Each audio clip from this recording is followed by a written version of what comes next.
Imaginez vivre dans un village isolé de la France médiévale. Le vent souffle froid, les rues sont désertes au crépuscule, et tout le monde verrouille ses portes en murmurant des prières. Mais la peur ne vient pas des envahisseurs ou de la maladie.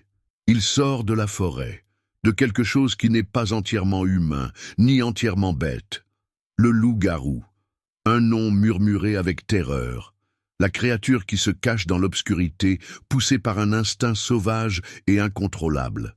On dit qu'il suffit d'une erreur, d'une malédiction ou même d'un sombre pacte pour qu'un homme perde son humanité et se transforme en monstre. Mais cette histoire appartient-elle au passé? Peut-être que le loup-garou n'est pas seulement une ancienne légende. Peut-être représente-t-il quelque chose qui vit encore en nous. Combien de fois voyons-nous des gens perdre le contrôle? Poussés par la colère, le désir ou la peur. Au final, qu'est-ce qui nous sépare de la bête? Maîtrisons-nous nos propres instincts ou sommes-nous toujours sur le point de devenir quelque chose que nous ne reconnaissons pas? Si cette histoire vous a intrigué, regardez jusqu'à la fin. Car en comprenant le loup-garou, peut-être pouvons-nous le comprendre un peu plus nous-mêmes. Passons maintenant à la légende. Chapitre 1. Murmure dans le noir. Dans la France médiévale, les nuits étaient plus que sombres. Elles étaient redoutées.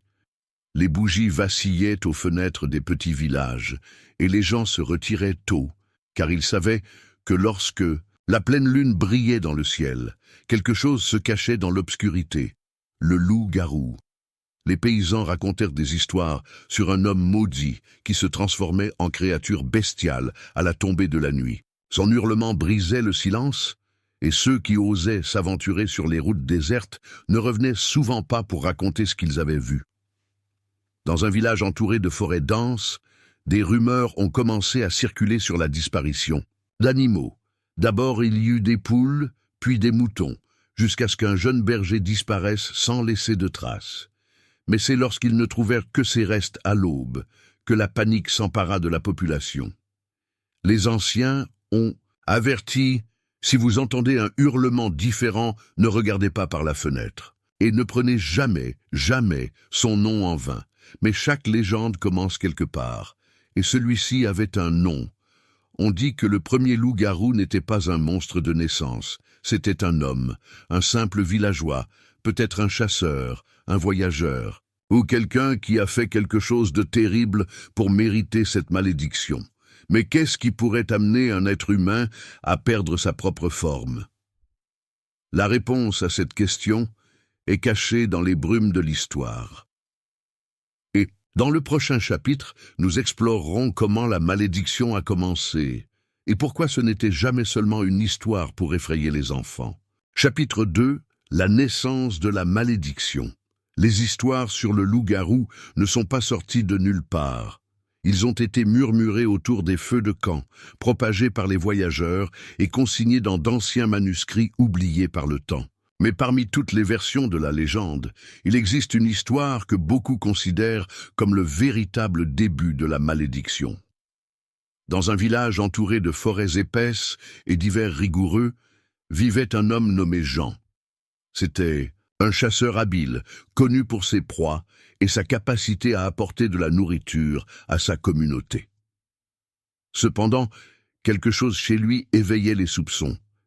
Il était réservé, évitait la compagnie des autres, et quand il le regardait, dans les yeux, il disait qu'il voyait quelque chose de différent, quelque chose de sauvage. Une nuit, alors qu'il chassait, Jean s'éloigna des autres chasseurs et s'aventura plus profondément dans les bois qu'il n'aurait dû. Le froid lui mordait la peau, mais il était déterminé à rapporter quelque chose de valeur. C'est alors qu'il vit une créature inhabituelle, un énorme loup, avec une fourrure aussi noire que la nuit et des yeux aussi brillants que des braises. Mais ce n'était pas un loup ordinaire. On dit que l'animal le regardait d'une manière presque humaine, comme s'il analysait son âme. Jean, poussé par l'ambition de chasser un trophée unique, leva sa lance et attaqua. Mais avant qu'il ne puisse porter le coup fatal, la bête poussa un hurlement surnaturel, et tout autour de lui sembla se figer. Le vent s'est arrêté. Le temps semblait hésiter. Et puis, l'obscurité. Quand Jean s'est réveillé, il était allongé sur le sol, entouré d'empreintes de pas qui se transformaient en marques humaines. Son corps tremblait, le goût du sang remplissait sa bouche et sa vision semblait plus nette. Mais ce n'était pas seulement une intuition. Cette même nuit, le village serait marqué par quelque chose de terrible. À l'aube, les villageois ont découvert des empreintes de pas géantes éparpillées dans tout le village et des traces de destruction. Mais la chose la plus effrayante était ce qu'ils ont trouvé près du puits, les restes d'un habitant. Personne ne pouvait dire quel genre d'animal avait pu faire ça. Mais les plus âgés, ceux qui connaissaient les vieilles histoires, en connaissaient la vérité. Jean était revenu de la forêt différent. Quelque chose en lui avait changé, quelque chose d'incontrôlable. La malédiction du loup-garou avait commencé. Mais comment cette transformation s'est-elle produite ? Et pourquoi certains ont-ils été maudits, tandis que d'autres sont restés humains? Dans le prochain chapitre, nous comprendrons les sombres secrets derrière la malédiction, et pourquoi y échapper était impossible. Chapitre 3. La bête se réveille. La transformation de Jean n'a pas été instantanée, ni un simple cauchemar. Quelque chose de plus profond était en jeu. Au début, il ne comprenait pas ce qui arrivait à son corps. Ses muscles semblaient se dilater de manière anormale, et sa vision, autrefois obscurcie par l'obscurité, devenait désormais nette, comme s'il pouvait voir à travers la nuit. Ses sens s'étaient accrus, mais le pire était l'instinct croissant qui prenait le dessus sur son esprit. C'était comme s'il n'était plus seulement un homme. Il commençait à comprendre le besoin primitif de chasser, de détruire. Son esprit devenait de plus en plus violent, tandis que l'être humain en lui s'affaiblissait. Une nuit froide, alors qu'il errait dans la forêt, il sentit pour la première fois le hurlement qui résonnait dans ses propres poumons. Ce n'était plus Jean qui appelait, c'était le loup-garou. La douleur de sa transformation était indescriptible. Ses articulations craquaient, tandis que ses os s'étiraient et se pliaient, une agonie que même ses pires cauchemars ne pouvaient décrire. Mais en même temps, il y avait un sentiment de liberté. L'homme qu'il avait été commençait à s'estomper, et à sa place se trouvait quelque chose qui ne pouvait jamais être contenu. Un pur prédateur.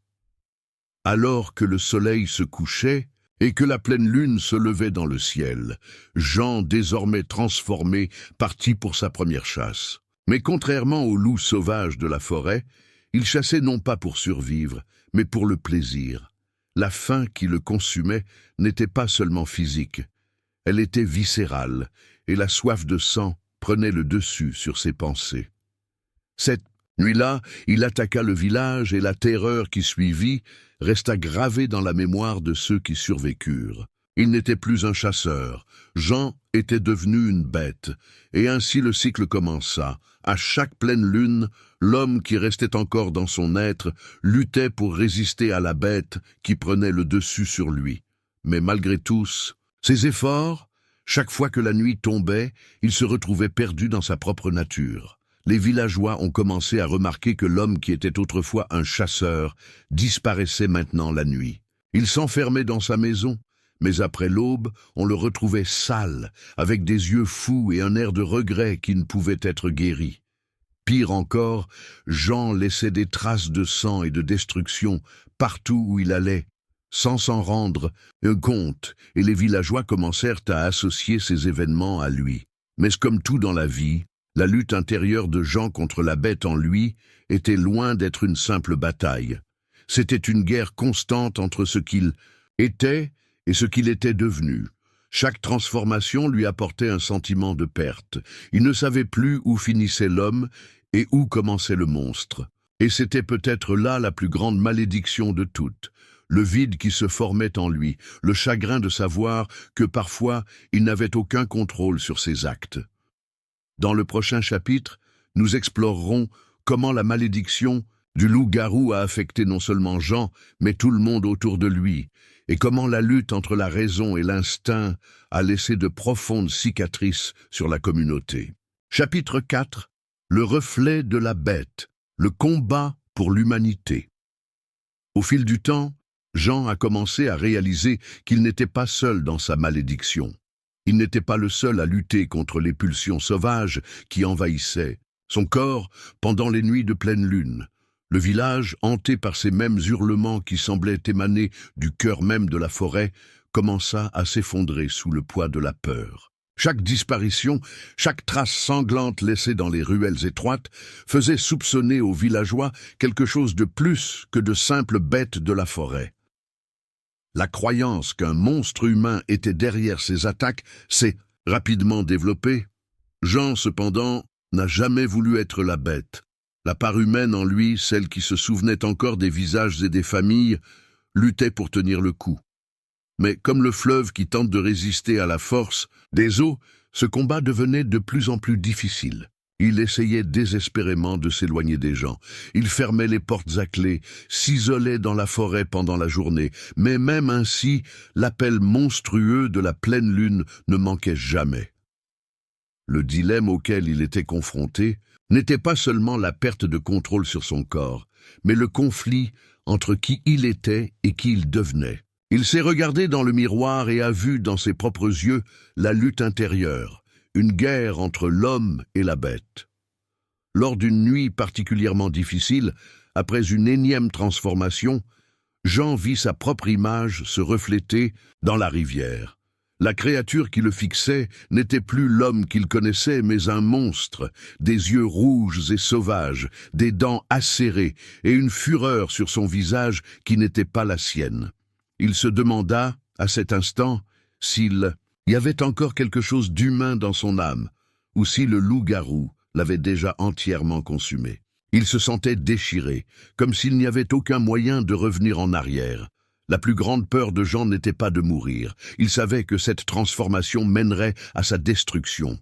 Ce qu'il craignait, c'était ce qu'il pourrait faire lorsqu'il perdrait complètement son humanité. Il craignait ce qui resterait de son être, après que la dernière particule de raison aurait été avalée par la bête. Dans le village, des rumeurs ont commencé à se répandre. Beaucoup, poussés par la peur, commencèrent à s'armer de couteaux, de haches et de torches. Ils voulaient chasser le loup-garou, mais à leur insu, ils chassaient leurs propres victimes. Jean est devenu une ombre dans les rues, se cachant dans l'ombre, craignant ce qu'il pourrait faire s'il était découvert. Son combat n'était pas seulement contre la bête en lui-même, mais contre ceux qui le voyaient comme un monstre. Il était pris au piège dans un cercle vicieux, transformé, traqué et en même temps chasseur de sa propre santé mentale. Ce dilemme auquel Jean était confronté n'était pas seulement un dilemme médiéval. C'est la lutte interne à laquelle beaucoup sont confrontés aujourd'hui. Nous avons tous eu des moments où nos instincts, nos émotions ou nos peurs nous ont contrôlés. Et comme Jean, nous nous sommes tous retrouvés sur le point de perdre le contrôle de qui nous sommes. Parfois, la partie la plus sombre de nous-mêmes émerge sans prévenir, comme une bête avide de liberté.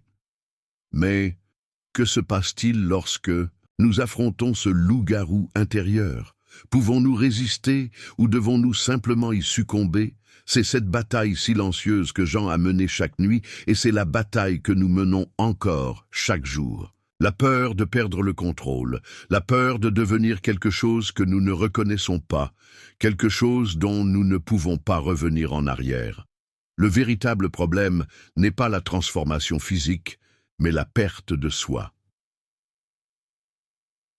Dans le chapitre suivant, nous verrons comment cette lutte a pris fin de manière inattendue et comment la recherche de la rédemption est devenue le dernier espoir de Jean. Chapitre 5. Le dernier refuge, rédemption ou damnation? Avec la peur grandissante de la créature que Jean était devenu, la pression sur lui s'intensifiait. Ses yeux, désormais sauvages et insatiables, n'étaient plus seulement le reflet de sa transformation physique. Ils reflétaient le tourment d'un homme qui, jour après jour, tentait de résister à l'appel de l'instinct animal, mais échouait. Il voulait être un homme. Il voulait vivre en paix, mais les bêtes en lui ne pouvaient être ignorées. De plus en plus, il se retrouvait à la merci de quelque chose qu'il ne pouvait pas contrôler. La peur s'est transformée en désespoir, et le désir désespéré de rédemption était la seule chose qui lui restait.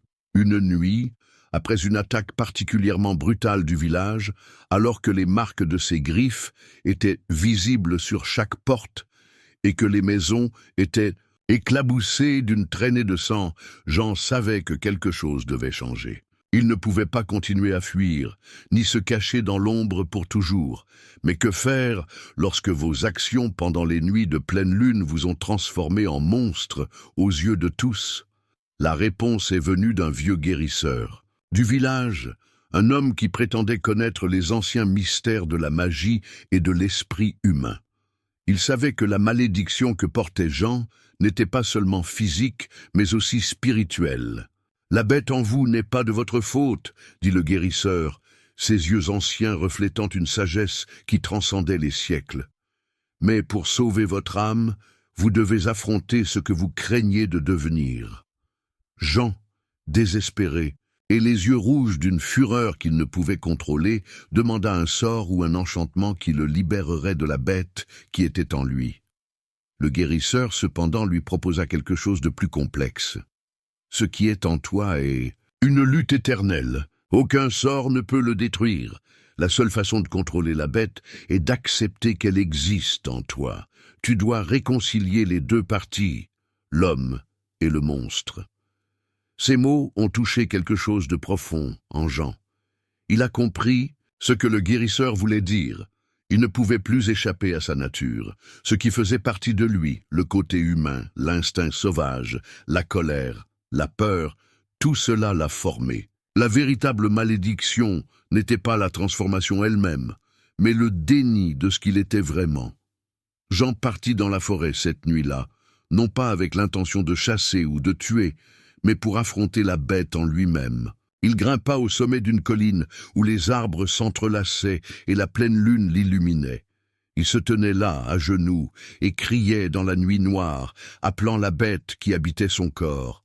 Et, comme toujours, elle a répondu. Ses os se brisèrent, sa peau se déchira, mais cette fois, il n'y avait pas de peur, seulement de l'acceptation.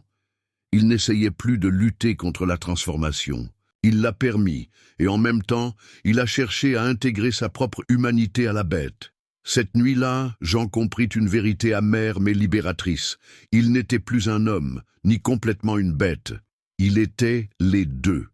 La lutte pour contrôler la bête, en lui, ne consistait pas à l'éliminer, mais à la reconnaître comme une partie de lui. Et en l'acceptant, il a gagné quelque chose de bien plus précieux que son humanité perdue, la liberté de ne pas être seulement un monstre, mais un être qui, avec le temps, pourrait choisir son propre chemin. Mais avait-il vraiment trouvé la paix? La lutte intérieure ne disparaîtrait pas et le monde qui l'entoure ne le verrait plus jamais de la même manière. Désormais, il n'était plus seulement un chasseur, mais une créature capable de détruire tout ce qu'il aimait. Son destin était irrévocablement lié à la pleine lune et au monstre qu'elle invoquait en lui. Mais il l'a accepté. La seule chose qu'il pouvait faire maintenant était de vivre avec la bête en lui, en essayant de contrôler ses propres impulsions et, qui sait, d'être plus qu'une simple histoire d'horreur. Le voyage de Jean était loin d'être terminé, mais il avait fait le premier pas vers sa véritable rédemption. Accepter la dualité qui le constituait. Mais la question demeure, serait-il possible pour quelqu'un de vivre en équilibre entre son humanité et sa férocité? Jean savait que la réponse ne viendrait pas facilement, mais au moins, il était prêt à continuer le combat. Et c'était peut-être là son dernier espoir. Dans le chapitre suivant, nous verrons comment la lutte de Jean a résonné dans le village et dans les générations qui lui succéderaient. Son voyage ne serait pas le sien seul, mais deviendrait une leçon sur la façon dont les choix que nous faisons et ce que nous choisissons d'accepter en nous-mêmes peuvent définir notre destin. Chapitre 6. Le prix de l'acceptation. La décision de Jean d'accepter la bête en lui n'a pas été sans conséquence. La pleine lune ne le terrifiait plus, mais la lutte silencieuse qu'il menait chaque nuit ne diminuait pas. Au contraire, il avait franchi une étape importante en intégrant la bête, mais la véritable bataille ne faisait que commencer. Le poids de la responsabilité et le fardeau de la malédiction devenaient de plus en plus lourds à mesure que les jours passaient. Bien que Jean ait essayé de contrôler ses impulsions, les cicatrices de ce qu'il était devenu ne s'effaceraient jamais. Il savait que l'ombre de la bête le suivrait pour toujours. Le dilemme était clair, il ne pouvait pas échapper à ce qu'il était. Ses yeux rouges et ses hurlements résonnaient encore dans le village, bien que moins féroces. Jean vivait désormais dans la peur constante que la bête prenne le dessus, qu'à tout moment il perde le contrôle et fasse à nouveau des ravages. Mais aussi, malgré tous ses efforts, il ne pouvait nier le sentiment de liberté qu'il ressentait en embrassant cette partie sauvage. Au fond, il commençait à comprendre que le véritable esclavage était le déni. Cependant, son acceptation n'a pas été comprise par tout le monde. Les villageois, qui se souvenaient encore de la créature monstrueuse qui avait détruit leur maison, ne regardaient pas Jean avec des yeux de pardon. Ils le voyaient comme une menace constante, un spectre de peur qui, même dans ces moments d'humanité, portait encore l'ombre de la bête. La société, comme toujours, a eu du mal à accepter la dualité, préférant voir les choses de manière simpliste, quelque chose où quelqu'un est bon ou mauvais, humain ou monstre. Pour les villageois, Jean représentait une menace qui ne devait pas être tolérée, même si son intention était de ne pas causer davantage de tort. Le prix de l'acceptation était alors amer et isolant. Jean se sentait déconnecté non seulement de l'humanité qu'il désirait tant protéger, mais aussi de la bête, même, qui faisait désormais partie de lui. Comment un homme qui a accepté son monstre pourrait-il s'attendre à être accepté par d'autres êtres humains? Comment pourrait-il être véritablement libre s'il était encore lié par les chaînes du jugement des autres? L'angoisse de Jean reflétait le dilemme de beaucoup d'entre nous. Que se passe-t-il lorsque nous acceptons nos défauts et nos ombres, mais que la société n'est pas disposée à nous accepter? Nous vivons à une époque où les gens sont souvent étiquetés, où la culpabilité et le péché sont souvent considérés comme insupportables et irrécupérables. La société contemporaine, avec sa pression à être parfait, nous oblige souvent à cacher nos côtés les plus sombres, alors que nous continuons à lutter avec notre vraie nature. L'acceptation de sa propre humanité et des parts d'ombre qui nous composent est une bataille intérieure, mais aussi une confrontation avec ceux qui nous entourent. Alors que Jean s'isolait, il réfléchissait à ce qu'il avait appris au cours de son voyage. La bête en lui n'était pas seulement un monstre. Elle représentait la part primitive que nous portons tous. Que serions-nous sans nos défauts et nos imperfections? La lutte de Jean était une métaphore de la lutte à laquelle nous sommes tous confrontés contre nos propres peurs, nos addictions et nos faiblesses. En acceptant sa propre férocité, il commença à comprendre que la véritable rédemption ne résidait peut-être pas dans le fait d'éviter la bête, mais dans le fait d'apprendre à vivre avec elle. Cependant, il avait autre chose à faire. Il restait une dernière étape à son voyage, faire face à l'héritage qu'il laisserait derrière lui. Son histoire, l'histoire du loup-garou, n'était pas seulement la sienne, mais celle de tous les peuples qui ont vécu après lui. Sa malédiction ne s'éteindrait pas avec lui. Leur histoire allait se propager, leur lutte intérieure allait devenir une leçon pour ceux qui vivaient dans les villages environnants. Serait-il reconnu comme le monstre qui a tout détruit, ou comme celui qui, en s'acceptant, a tenté de changer le cours de son propre destin? La question n'était plus de savoir qui il était, mais ce que son histoire représenterait pour l'avenir. Alors que la peur s'emparait encore des villageois, Jean commença à réaliser qu'il avait créé quelque chose de plus important qu'un simple souvenir de terreur. Il laissait derrière lui la graine d'un apprentissage profond. L'être humain ne peut pas être défini seulement par son instinct, mais aussi par sa capacité à affronter l'obscurité qui est en lui et à décider, chaque jour, quoi en faire. Le village pourrait le rejeter, mais Jean savait qu'à la fin, son voyage deviendrait un conte, un avertissement pour ceux qui vivraient après. Le loup-garou n'était plus une créature de terreur, mais un symbole de l'éternelle lutte intérieure entre qui nous sommes et qui nous choisissons d'être. Dans le prochain chapitre, nous verrons comment l'héritage de Jean s'est déroulé et l'impact que son voyage a eu sur les autres, ceux qui, comme lui, étaient condamnés à combattre leurs propres bêtes intérieures. Son histoire pourrait-elle inspirer d'autres personnes à trouver un moyen de vivre en équilibre? Chapitre 7. La transformation de la légende. L'histoire de Jean le loup-garou ne s'arrête pas avec lui. Bien qu'il ait été rejeté par les villageois, qu'il ait craint pour sa propre transformation et qu'il ait été condamné à vivre dans la solitude, son voyage a laissé une marque profonde sur ceux qui l'entouraient et au-delà. Sa malédiction, autrefois considérée comme une tragédie sombre et terrifiante, s'est progressivement transformée en un conte de sagesse, une légende que les générations futures raconteraient non pas comme une histoire d'horreur, mais comme une leçon de rédemption et de connaissance de soi. Au fil du temps, les villageois ont commencé à comprendre que la véritable malédiction n'était pas la transformation elle-même, mais la peur de l'inconnu, la peur de ce qui est au-delà de notre capacité à contrôler. Beaucoup commencèrent à réfléchir à ce que Jean avait dit dans ses derniers mots avant de disparaître à jamais dans l'ombre de la forêt. La bête n'est pas la cause de ma destruction. Le véritable monstre, c'est la peur qui m'empêche d'être qui je suis. Ces mots ont résonné dans l'esprit de ceux qui, au fil du temps, ont commencé à voir la créature, non pas comme un monstre, mais comme le reflet des défauts humains eux-mêmes.